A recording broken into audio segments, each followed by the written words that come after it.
Tim Satgas Percepatan Penanganan COVID-19 Kota Tasikmalaya, Jawa Barat membubarkan perlombaan burung kicau.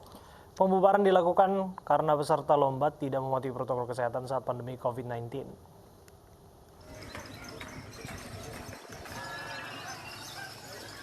Para peserta lomba burung kicau kaget dengan kedatangan tim Satgas Percepatan Penanganan COVID-19 Kota Tasikmalaya.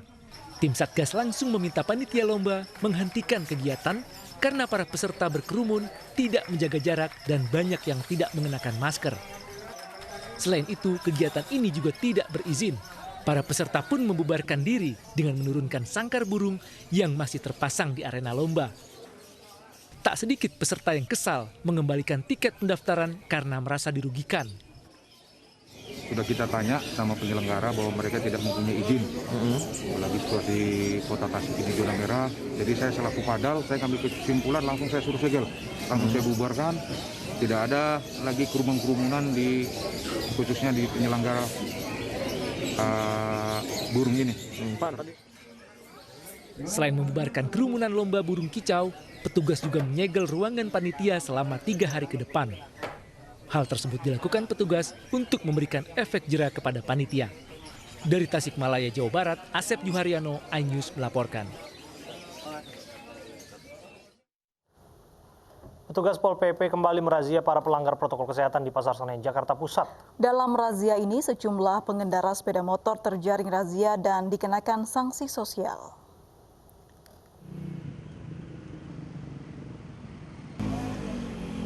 Petugas Satpol PP pagi ini kembali merazia warga yang melanggar PSBB di kawasan Senen, Jakarta Pusat. Beberapa pengendara yang tidak menggunakan masker memilih kabur dan memutar balik saat melihat petugas yang menggelar razia. Dalam razia kali ini, petugas menjaring 5 pelanggar yang tidak menggunakan masker maupun menggunakan masker namun tidak benar. Para pelanggar memilih menjalani sanksi sosial, membersihkan fasilitas umum. Nggak pakai masker, buru-buru mau ke rumahnya, mau gituin malingnya. mau nginin maling. Emang maskernya nggak ada atau gimana, Bang? Kotor, makanya saya buang maskernya sama kayak abang. Oh, kotor ya? Kotor. Kan itu buang ganti gitu, Bang. Oh gitu. Nah, yang kita jaring ada 5 pelanggar. Itu pelanggarnya apa, Pak? Pelanggar dia lupa nggak pakai masker aja, bawa tapi banyak kan lupa. Banyak yang lupa, Pak ya? Lupa masker. Terus tadi dikasih hukuman apa aja, Pak? Tadi kita tawarkan sanksi sosial untuk menyapu di fasilitas umum. Razia pelanggar protokol kesehatan terus dilakukan selama pemberlakuan PSBB di Jakarta untuk mencegah penyebaran COVID-19. Dari Jakarta, Tim Liputan iNews melaporkan. Tim pemburu COVID-19 DKI Jakarta membubarkan dan menutup sejumlah tempat hiburan malam yang beroperasi di tengah pandemi pada Minggu dini hari. Di sejumlah tempat hiburan malam, protokol kesehatan dilanggar karena banyak orang berkerumun.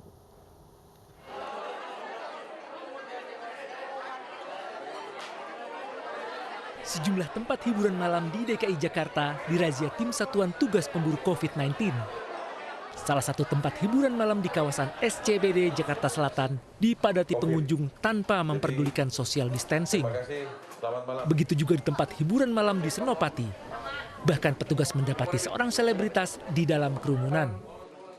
Semua pengunjung diperiksa urinnya dan 1 orang positif menggunakan narkoba. Sementara tempat hiburan malam yang melanggar protokol kesehatan ditutup dan disegel. Setengah 2 masih buka.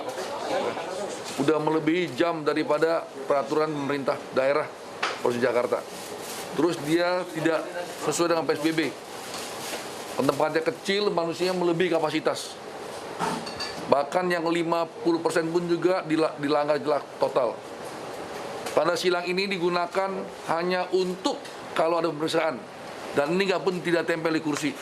Jadi adalah modus operandi dari pihak Odin. Tak hanya di Jakarta Selatan, tim juga memeriksa tempat hiburan malam di Jakarta Utara. Dari 4 tempat hiburan malam yang dirazia petugas, seluruh pengunjung diwajibkan mengikuti tes urin serta swab tes sebelum dibubarkan. Masyarakat diimbau untuk disiplin menerapkan protokol kesehatan selama pandemi belum usai. Di antaranya tidak berkerumun dan selalu memakai masker. Dari Jakarta, Den Helmi Sanjangbati, iNews melaporkan. Polda Metro Jaya membentuk tim pemburu pelanggar protokol kesehatan COVID-19 sebagai salah satu upaya menekan angka penyebaran virus tersebut. Tim pemburu tersebut gabungan dari TNI Polri, Satpol PP, dan Dinas Kesehatan.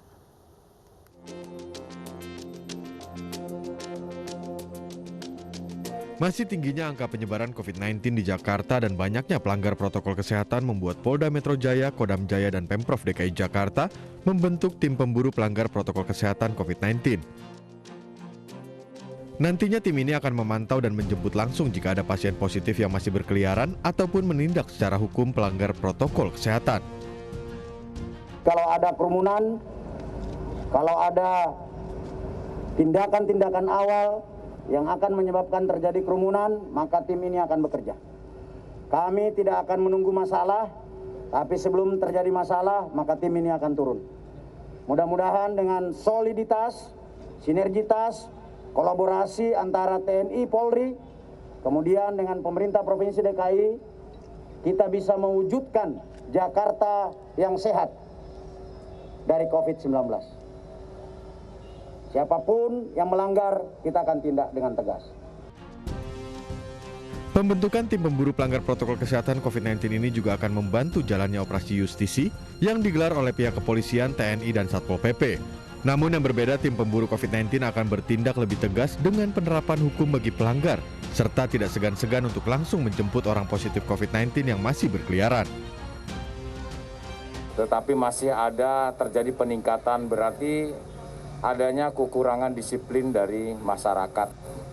Ya, oleh karenanya Polda Metro Jaya, Kodam maupun pemerintah daerah bersama-sama untuk memerangi setiap ada pelanggaran-pelanggaran disiplin yang dilakukan oleh masyarakat.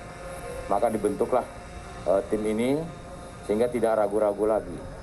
Kasihan ini negara kita sudah kehilangan 690 lebih triliun hanya untuk mengurusi COVID-19. Sementara itu, Pemprov DKI Jakarta akan mendukung dalam pembiayaan untuk hal-hal yang dibutuhkan dalam pelaksanaan tim pemburu pelanggar protokol kesehatan. Dari Jakarta, Baby Kristami, Rebecca Silitonga, Eko Miyadi, iNews melaporkan. Pemirsa, lonjakan kasus COVID-19 kembali terjadi. Hingga siang tadi terdapat 6.089 kasus baru di Indonesia. Berdasarkan data Satgas Penanganan COVID-19 tercatat 575.796 kasus terkonfirmasi, 474.771 sembuh, sementara total yang meninggal dunia mencapai 17.740.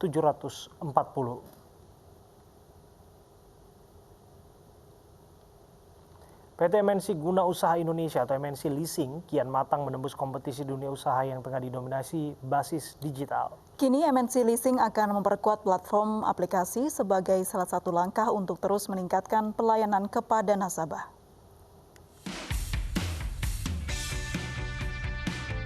Transformation for a Bright Future menjadi tema HUT MNC Leasing ke-6 sekaligus motivasi bagi seluruh jajaran MNC Leasing untuk terus berkembang ke arah lebih baik dengan basis digitalisasi. Eksekutif Chairman MNC Group Haritanu Sudibyo hadir secara virtual optimis MNC Leasing dapat mencapai target peningkatan jumlah nasabah dengan mengandalkan platform aplikasi yang dimilikinya. Kembangkan apps ini nanti end-to-end, basically semuanya digital. Kalau kita bisa kembangkan ini, saya yakin ini akan jadi basis pertumbuhan yang paling besar dari MNC Guna Usaha Indonesia. Saya yakin itu. Karena zaman digital ke depan, artinya kita bisa menjangkau seluruh lapisan masyarakat tanpa kita tergantung sama cabang dalam arti memprosesnya.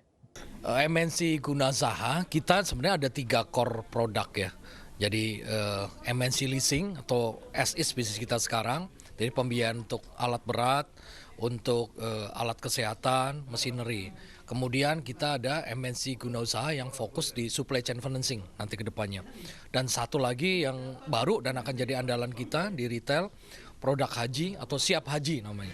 PT MNC Guna Usaha Indonesia yang berada di bawah naungan PT MNC Capital Indonesia telah banyak mengalami kemajuan sejak berdiri di tahun 2014. Sejumlah penghargaan bergengsi berhasil diraih. Salah satunya, tahun ini menjadi perusahaan multi-finance dengan predikat sangat bagus pada kategori perusahaan pembiayaan dengan aset Rp500 miliar hingga Rp1 triliun yang diselenggarakan oleh Infobank. Tim Liputan iNews melaporkan. Pemirsa, mari kita dukung para pejuang kemanusiaan dengan peduli melawan penyebaran virus corona. Bantuan bisa disalurkan melalui rekening yang tertera di layar televisi Anda.